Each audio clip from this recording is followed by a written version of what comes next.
The fluorescent lights of Memorial Hospital's ICU buzzed overhead as I studied my father's medical chart.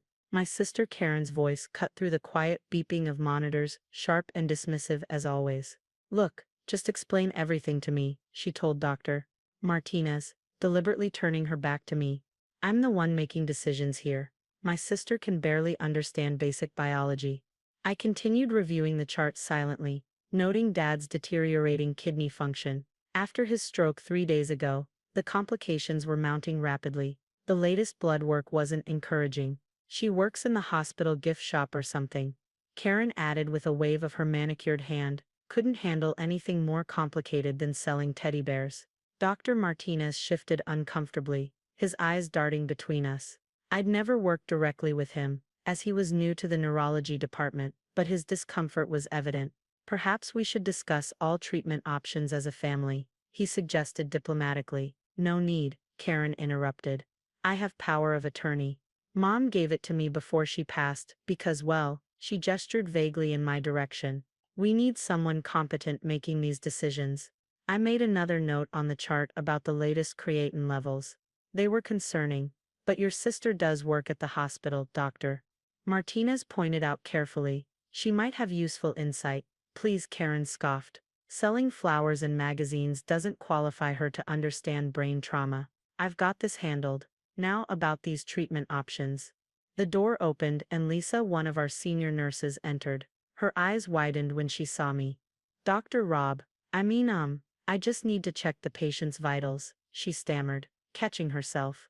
"Go ahead," I said quietly, stepping aside. Karen didn't even notice the exchange, too busy explaining her extensive medical knowledge gained from Google searches. "I've been researching stroke treatments online," she was telling Dr. Martinez. "And I think we should try this experimental therapy I read about on Facebook." The door burst open again, this time revealing Dr. William Chen, CEO of Memorial Hospital, his normally calm demeanor replaced by urgent intensity. "Dr. Roberts, your surgical team is ready in OR3, he announced. "We need your expertise on this critical case immediately." Karen whirled around. "Who are you talking to, Doctor?" Chen looked confused for a moment, then understanding dawned on his face as he took in the scene. "I'm addressing Dr. Sarah Roberts," he said, gesturing to me. "Our chief of neurosurgery." The silence that followed was absolute. Even the monitors seemed to quiet down. That's impossible," Karen whispered. "She works in the gift shop." "The gift shop?" Dr. Chen looked bewildered. "Dr. Roberts is one of the most renowned neurosurgeons on the East Coast. She pioneered the minimal invasion technique we use for stroke intervention. Half our surgical department trained under her." Karen's face had gone pale. But she never said." "You never asked," I replied, finally looking up from Dad's chart. "You were too busy telling everyone how incompetent I was." "I don't understand," she sputtered. "Why didn't you correct me? Why let me think?" "Because Dad's condition is more important than your ego," I cut in. "And speaking of which," I turned to Dr. Chen, "we need to bump my father's surgery to this morning. His latest labs show increasing pressure on the brain stem. If we wait longer, we risk permanent damage." "Of course, doctor. I'll have them prep another OR immediately," Dr. Chen replied. "All business now." "Wait, surgery? What surgery?" Karen's voice had lost its earlier authority. "I have power of attorney. You can't make these decisions." "Actually, Dr. Martinez interjected. "Hospital policy requires all major neurological surgeries to be approved by the chief of neurosurgery, which means Dr. Roberts has final say on all such procedures, regardless of power of attorney." I handed the chart to Lisa. "Prep him for surgery. Standard protocol for stroke intervention. But I want extra monitoring on those kidney values." "Right away, doctor," Lisa replied, efficiently setting things in motion. Karen grabbed my arm as I turned to leave. "Sarah, wait. How are you? When did you become a doctor?" "I've been chief of neurosurgery for 3 years," I said, gently removing her hand. "Before that I was assistant chief for 2 years. And a practicing neurosurgeon for 5 years before that. Not that you ever bothered to ask. But at all those family gatherings, when everyone talked about your hospital job, I had more important things to focus on than correcting your assumptions," I replied. Now, if you'll excuse me, I need to save our father's life. I headed for the door, then paused. Oh, and Karen, that experimental treatment you read about on Facebook. I developed it.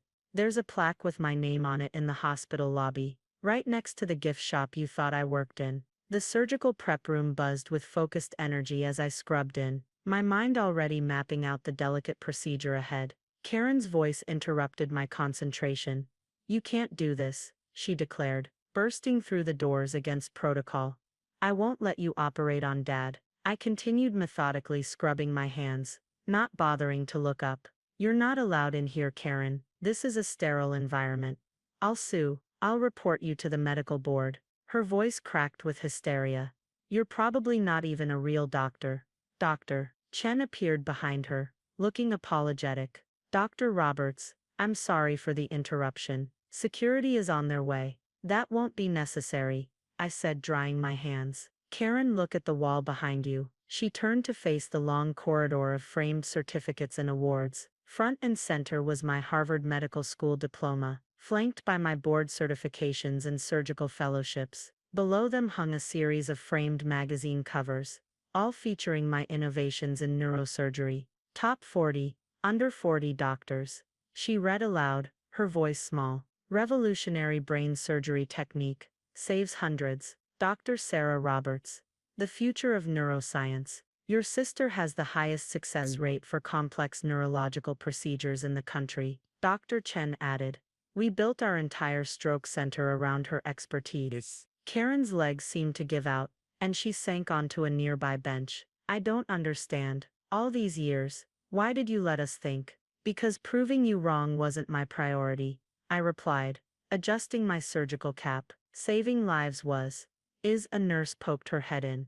Dr. Roberts, your father's prepped and ready. I nodded. Tell the team I'll be there in 2 minutes. Karen stood shakily. How can I trust you to do this? You've been lying to us for years. I never lied, I corrected her. You created a narrative about my life, and I simply didn't waste energy correcting it. I was too busy becoming one of the best neurosurgeons in the country. But, Karen, listen carefully, I interrupted. Dad has a growing hematoma pressing on his brain stem. Without immediate surgery, he'll suffer permanent damage or death. I'm not operating on him as your sister. I'm operating as the most qualified surgeon to save his life. She's right, Dr. Chen interjected. If it were my family member, Dr. Roberts is who I'd want performing the surgery. Karen wrapped her arms around herself, looking lost. All those times I told people you were a disappointment, that you couldn't handle a real career. Yes, like at Mom's funeral last year, I said calmly, putting on my surgical gloves. When you told everyone I couldn't afford a proper dress on my gift shop salary, I was actually wearing scrubs, because I'd just finished a 12-hour surgery, saving a child's life. She flinched. Sarah, I'm so sorry. Your apology isn't relevant right now, I stated. What's relevant is that our father needs emergency brain surgery, and I'm the best person to perform it. So you have two choices: continue this drama and waste precious time, or let me do my job. The security guards finally arrived, looking uncertain. I waved them off. Karen is leaving voluntarily, I said. Aren't you, Karen? She nodded slowly, tears streaming down her face. Can you really save him? I've performed this exact procedure 387 times, with a 98% success rate, I replied. The national average is 82%. Those are the only numbers that matter right now. Dr. Roberts, the nurse called again. We need to begin. Show my sister to the waiting room, I instructed the guards. And Karen, the next time you want to know what someone does for a living, try asking them directly instead of making assumptions. As they led her away, Dr. Chen touched my arm. That must have been difficult. All these years, I shrugged, adjusting my surgical mask. Less difficult than brain surgery. Speaking of which, I need to focus now. He nodded, understanding. Of course, though I have to ask, why did you never mention this situation to me? We've worked together for years. Because being underestimated by my family didn't affect my ability to save lives, I replied. And that's all that matters in this hospital. I pushed through the OR doors, where my surgical team waited. Here in this sterile sanctuary of science and skill, family drama had no place. Here I wasn't Karen's disappointing sister or the family failure. Here I was simply Dr. Roberts, and I had a life to save. 6 hours later, I stepped out of the OR. The surgery successful but exhausting. Every millimeter had mattered as I navigated through Dad's brain, removing the hematoma and repairing damaged vessels. My team had performed flawlessly, as always. In the surgical waiting room, Karen sat hunched over her phone. When she looked up, her makeup was completely gone, replaced by dark circles under her eyes. "Dad's stable," I announced professionally. The surgery was successful. We removed the hematoma and relieved the pressure on his brain stem. The next 24 hours will be critical, but I expect a full recovery. She stood shakily. "Can I see him?" "He's in post-op recovery. You can see him briefly in about an hour." Karen nodded, then gestured to her phone. "I've been researching you, online. There are hundreds of articles about your work, medical journals, news features, videos of you teaching at conferences. Yes, you received the Presidential Medal of Excellence in Medicine last year," she whispered. "You were at the White House. I remember seeing that ceremony on TV, and thinking that doctor has the same name as my sister." She laughed bitterly. "It actually was my sister. It was. And that time you couldn't make it to my son's birthday party, because you were working." "I was performing emergency surgery on conjoined twins," I confirmed. The procedure made national news. Karen sank back into her chair. "I told everyone you were probably just restocking gift shop shelves. I remember. God, I was so horrible to you," she whispered. "All these years, while you were literally saving lives." My pager buzzed. Another emergency consult. But before I could leave, Karen grabbed my hand. "Why?" she asked, her voice breaking. "Why did you let me treat you that way? Let the whole family look down on you? You're this incredible surgeon, this medical pioneer. You could have shut us up at any time." I gently extracted my hand. "Because proving you wrong wouldn't have made me a better surgeon. Every minute I might have spent defending myself was a minute I could spend improving my skills, learning new techniques, saving more lives. But we were so cruel." "Your cruelty was your choice," I replied. My response to it was mine. I chose to focus on what mattered. My pager buzzed again, more urgently this time. "I need to go," I said. "Another patient needs me." "Wait," Karen called as I turned away. "I found the video of your acceptance speech at the Medical Excellence Awards last month. You thanked everyone, your team, your mentors, even the hospital cafeteria staff. But you never mentioned family." "No," I agreed. "I didn't, because of how we treated you. Because you weren't part of that journey," I said simply. "You weren't there during the endless study sessions in medical school, or the 36-hour residency shifts, or my first solo surgery. You weren't there for any of my achievements or breakthroughs. You were too busy telling everyone I was a failure to notice I was succeeding." The pager buzzed a third time. Dr. Chen appeared at the doorway. "Dr. Roberts, we need you in OR 2. Multiple trauma from a car accident." I nodded. "On my way." I turned back to Karen. "Dad will be monitored closely. I've assigned my best resident to his case, though I'll check his progress personally between surgeries." "Sarah," she called out one last time. Can we ever fix this? Us?" I paused at the door. "That depends. Can you accept that the sister you dismissed, as stupid and incompetent, is actually one of the most respected neurosurgeons in the world?